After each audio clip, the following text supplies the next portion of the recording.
Faly miarabantsika rehetra indray ao anatin'ny fanabeazana fivoarako isika na hoe fiofanana fivoarako de efa nahita lohahevitra roa isika. Lohahevitra voalohany isika ny resaka manokana mombany amin'ny fiadanana anaty, zany hoe resaka ara-pana zato isan-jato. Faharoa isika ny resaka manokana mombany hoe tanora sy ny vina. De am'izao zany tsika hiditra amin'ny lohahevitra fahatelo na troisième module mikasika manokana ny hoe kolotsaina sy taniketsan'ny fandrarana na hoe culture et pépinière entrepreneuriale. Zay zany no resantsika ao anatin'ny ty lohahevitra fahatelo ity ka ny fizarana voalohany hojerevantsika avy hatrany, zany hoe ny fizarana voalohany na première partie ho resantsika de mikasika manokana ny hoe ny fahalalana fototra mikasika ny kolotsaina ny fandrarana. Zay zany no resantsika hoe fahalalana fototra mikasika ny kolotsaina ny fandrarana.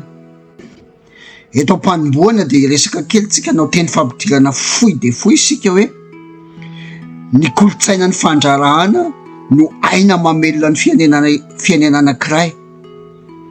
Tsy mijanona fotsiny amin'ny resaka famokana sy toe-karena fotsiny fa mahakasika ny lindram-pietsika mitondra fanovana mahery vaika eo anivon'ny fiarahamonina sy ny isam-batan'olona. Manoloana ny fikorotana ny toe-karena sy ny fiamafisan'ny krizy ny tsena ny asa maneran-tany efa miatraika aty Afrika ary efa mianjady ao amin'ny fiainantsika manokana nandritra ny taona maro. Ny fambolena ny kolotsaina ny fandrarana eo amin'ny tanora ny lala tokana ahafahany mana fizakantena raha toe-karena sy ara-bola ary ahafahany mihoatra amin'ny fiainana ary ahafahany mamerina ihany koa ny hasina maha olona azy. Zany hoe zay zany zavatra lehibe tena tsy pihana hoe ny kolotsaina ny fandrarana no aina mamelona ny firenena miantoka ny fizakantena raha toe-karena sy ara-bola ary ahafahany tanora mihoatra amin'ny fiainana sy mamerina ny hasina maha olona azy. Zay zany tena mila tsipihantsika hatratia mpiandohana. Ny teboka voalohany ho resantsika de mikasika manokana ny hoe ny famaritana ny kolotsaina ny fandrarana na hoe culture entrepreneuriale sy ireo fitsipika efatra irafetany. Voalohany isika resaka manokana hoe inona marina moa ny antsoina hoe kolotsaina ny fandrarana.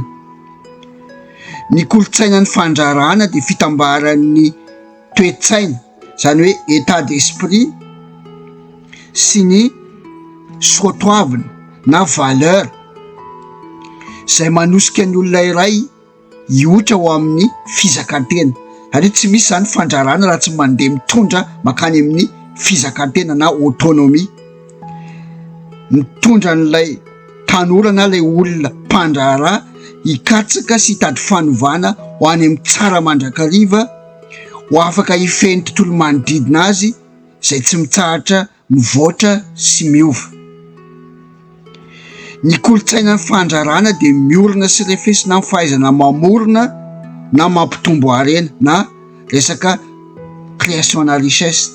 Tsy misy zany fandrarana raha tsy misy fampitomboana harena.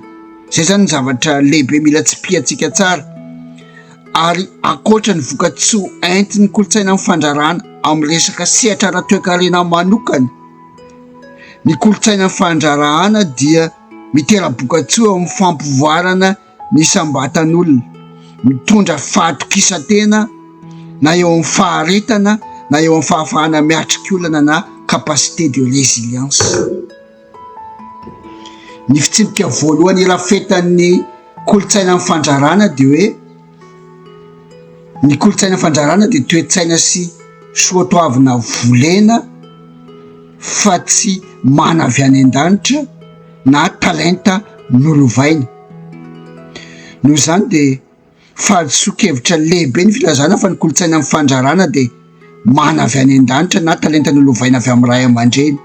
Tsy marina velively mihitsy zany hoe zanaka mpandrara tonga de ho lasa mpandrara, diso zany. Ny kolotsaina ny fandrarana dia mitaky fianarana miaraka amin'ny fampiarana, zany hoe apprentissage, fitsipika fitondran-tena matotra naterak'izay ary mitaky fanovana toe-tsaina mahery vaika. Ny kolotsaina ny fandrarahana no manosika atsika hikatsaka sy hamorona zava-baovao hatrany, zay sady mamaha olana amin'ny fiarahamonina no mitarika ho amin'ny famoronana na fampitomboana harena. Ary ny kolotsaina ny fandrarahana no manosika atsika hametraka ny fiainana ho fianarana mandrakariva, zany hoe apprentissage continu, ka manosika atsika asa handray risika, hanomboka na hanova ary tsy ho kiva raha sanatria misy olana. Zay zany no zavatra lehibe ataontsika hoe fitsipika voalohany irafetan'ny kolotsaina ny fandrarana, de miainga avy amin'ny foto-kevitra fotsiny hoe io zany de zavatra tsy hoe mana avy any an-danitra na hoe zavatra nolovaina fa zavatra ianarana. Ny fitsipika faharoa irafetan'ny kolotsaina ny fandrarana de hoe na dia marina aza fa tsy mana avy any an-danitra na hoe nilovaina ny fandrarana, de zavatra azo antoka kosa teo amin'ny tantarany zanak'olombelona de no ariana ho mpandrarany zanak'olombelona hatrany am-boalohany. Ny fandrarana no isan'ny maha olombelona atsika, no fototra maha olombelona atsika. Ny fizakantena sy ny fahalevantena no miantoka ny hasina maha olombelona, ary very hasina ny olona miankin-doha sy tsy mana fizakantena. Hatrany amin'ny Genesis 3:7-7 de voasoratra mazava hoe ny fahatsembohan'ny tavanao no hahazahoanao hanina, zany hoe mazava tsara mihitsy zany fa tsy maintsy miasa zay vao mihinana, tsy maintsy mirotsaka ao mpandrarà zay vao velona. Voalamina hatrany am-piandohana mihitsy zany zay hoe tsy maintsy mirotsaka ao mpandrarà isika mba ho velona. Tany aloha tany tsy nisy hoe fonctionnaire na hoe mpiasan'ny orinasa, fa samy namelo tena, samy namorona harena ahafahany mivelona ny tsirairay avy. Ny fandrarana no miantoka ny fahaleovantena ara-toe-karena sy ara-bola ho anisam-batan'olona. Ny tombony lehibe ho am-pandrarà de izy no tompo marika feno, mahaleo tena tanteraka amin'ny fiantohana ny fivelomany sy ny fampandrosoana ny fiainany. Ny fitsipika fahatelo irafetan'ny fandrarana de ny hoe miorina amin'ny fahamarinana fototra hoe ny fandrarana de tsy resaka diplôma fa ady ho antina mihoatra ho amin'ny fizakantena amin'ny fiainana. Ny hevi-disona amin'ny tahana ary mbola mitohy amin'ny tahana ny tanora tapitrisany mandraka androany de hoe ny tanora tafita amin'ny fiainana de zay tanora manana diplôma ambony ka lasa mpiasa-panjakana na tafiditra miasa amin'ny orinasa lehibe. Io famaritana diso ny antsoina hoe tanora tafita amin'ny fiainana io no mahatonga ny tanora maro be mifanosika azo diplôma mandritry ny taona maro, nivarotra fananana mihitsy, nefa ny tena loza rehefa tonga ao amin'ny tsena ny asa de tsy tafiditra miasa satria kely ny tolotra asa misy nefa maro be ny mitady. Ny fandrarana de atomboka ianarana tsikelikely hatrany amin'ny fahazazana, hatrany an-tsekoly, ary tena tokony ho anisan'ny lahara-pahamehana ao anatin'ny programam-pampianarana sy ny fanabeazana ny fampianaran'ny ankizy ny resaka kolotsaina ny fandrarana.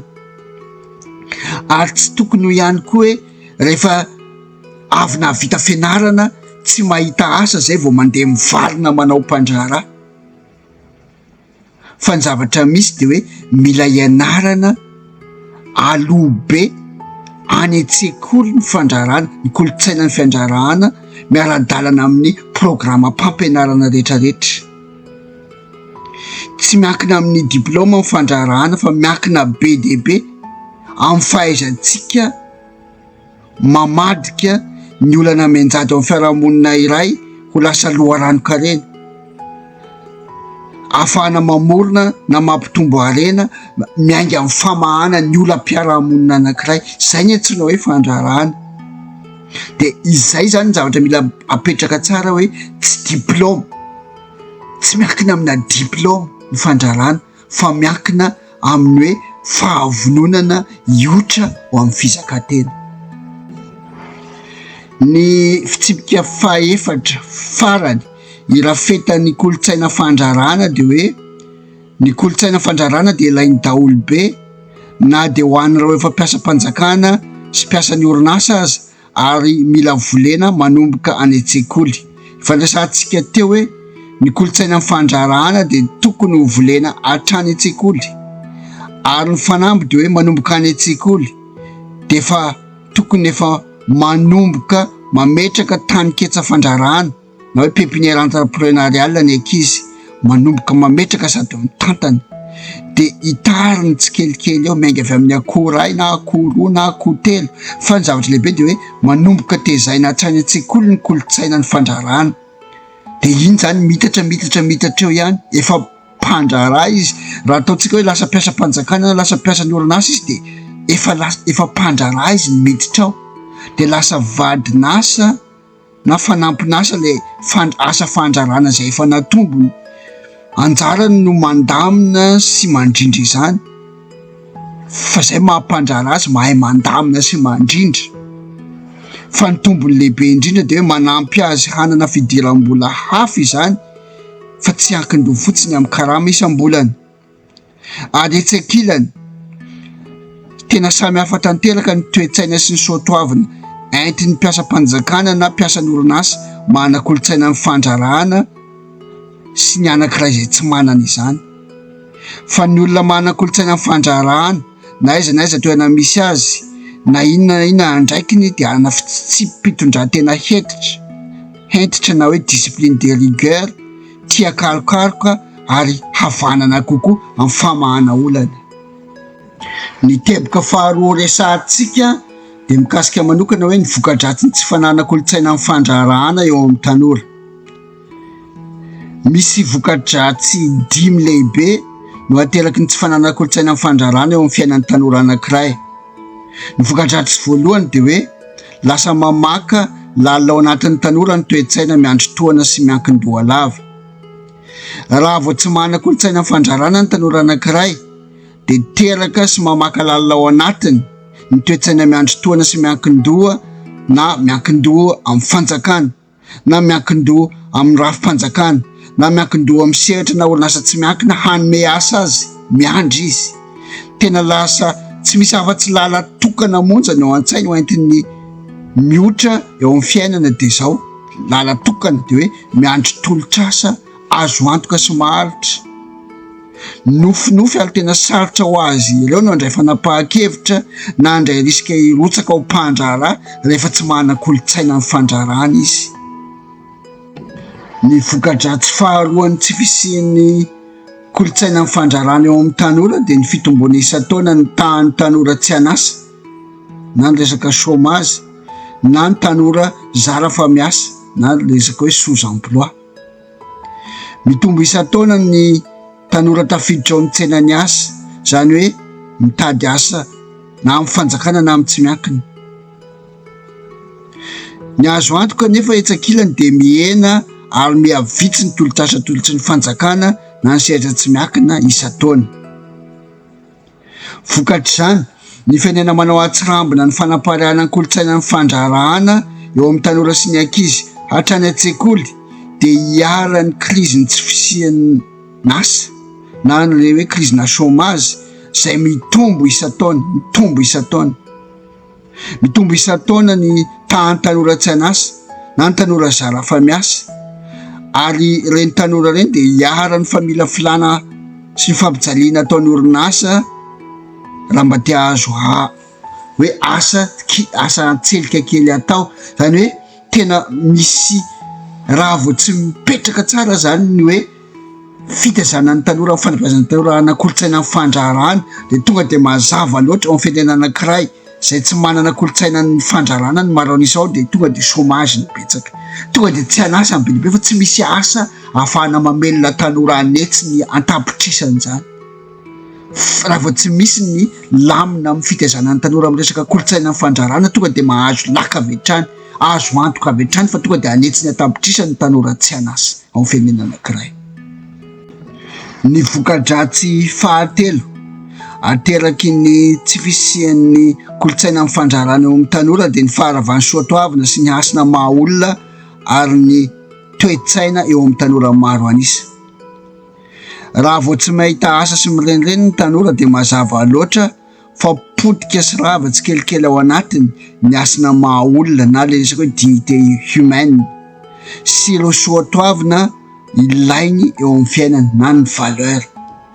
Lasa mahatsiaro tsinitsinina sy ambany ary voahilikilika izy na amin'ny fiarahamonina ny anivon'ny fianakaviana ka lasa manohitra zay rafitra sy zay rindran-damina misy, zany hoe lasa tia manohitra système ary diso fanantenana lava satria mieritreritra foana izy hoe rehefa misy mpitondra vaovao na rafitra vaovao de ahazo asa be de be satria zay foana fampanantenana omena hoe hisy asa be de be isaky ny misy filoham-pirenena fifidianana filoham-pirenena zay mitranga fa ho diso fanantenana foana izy satria tsisy asa ahafahana hiantoka tanora atapitrisany zany, tsisy asa hoe asa-panjakana na hoe fanjakana amorona asa tapitrisany na hoe orinasa tonga de hoe hisy asa tapitrisany fa rehefa tsy hainao no miorina mametraka miotra ho amin'ny fizakantena amin'ny alalan'ny kolotsaina amin'ny fandrarana de tsisy asa voaforona zany. De zay zany ny tena zavatra lehibe anankiray hoe rehefa voafitaka izy rehefa mahatsiaro voafitaka izy de potika tsikelikely eo aminy zany ny tena hoe soatoavina ary vokatr' zany de lasa lasibatry ny voina manimba ny tanora antapitrisany maro, ny fidorohana zava-mahadomelina, ny voakaloha loatra ho an'ny vehivavy, ny erisetra sy ny sisa sy ny sisa. Ny vokadratsy fahaefatry ny tsy fisian'ny kolotsaina amin'ny fandrarana eo amin'ny tanora maro anisa amin'ny firenena de ny fiamafisan'ny fahatrana ara-toe-karena sy ara-bola eo amin'ny firenena. Ny tsy fananan'ny tanora malagasy maro anisa kolotsaina amin'ny fandrarana no tena manampitrotraka sy manamafy ny fahatrana ara-toe-karena sy ara-bola eo amin'ny fiainantsika. Lasa mitombo be de be nisany vahoaka miankin-doha ara-toe-karena sy ara-tsosialy, zany hoe en situation de dépendance économique et sociale.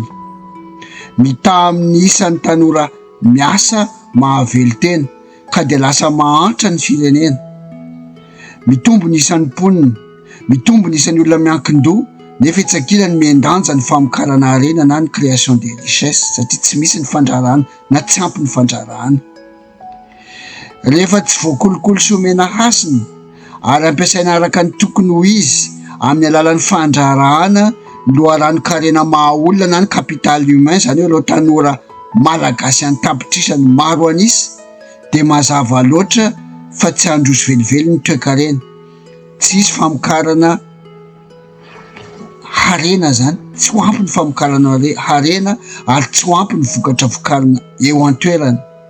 Vokany de lasa miankin-doha tanteraka amin'ny fanafarana entana na importation sy ny famatsim-bola iraisam-pirenena ny firenentsika ka de lasa tsy manana fahaleovantena ara-bola sy ara-toe-karena mihitsy. Ny vokadratsy fahadimy farany ny tsy fisian'ny kolotsaina amin'ny fandrarana de ny fitadiavana vola malaky na vola mora, argent facile, sy ny mahalasibatra mora foana ny tanora amin'ny fitaka maro samihafa. Rehefa tsy manana asa sy mirenireny ny tanora maro de mora voatarika foana amin'ny fitadiavana vola malaky na vola mora na hoe argent facile ary lasa mora lasibatra sy andairan'ny fitaky ny mpanao politika sy ny fikambanan'ny jiolahy sy ny olon-dratsy. Koa de tsy mahagaga raha lasa maro ny tanora lasa mpikaramanady politika fotsiny. Mora voatarika ihany koa etsakilany amin'ny fandrobana ny alatra, ny varotra zava-mahadomelina sy ny faharatsiana manimba fiainana maro de maro. Zay zany anisany hoe vokatra lehibe anankidimy vokatry ny hoe raha vao tsy manana ny kolotsaina ny fandrarana ny tanora maro anisa ao anatin'ny firenena anankiray de ireo ny vokatra tsy azo ialana reo. Ary izay no antony manazava, tena manazava ny mampahantra ny fiainana maro aty Afrika indrindrandrindra fa anisan'izany ny eto Madagasikara tsy fisian'ny kolotsaina ny fandrarana. De resantsika amin'ny fizarana faharoa hoe inona ary no hatao. zay no lasantsika amin'ny fizarana faharoa toy iny zany.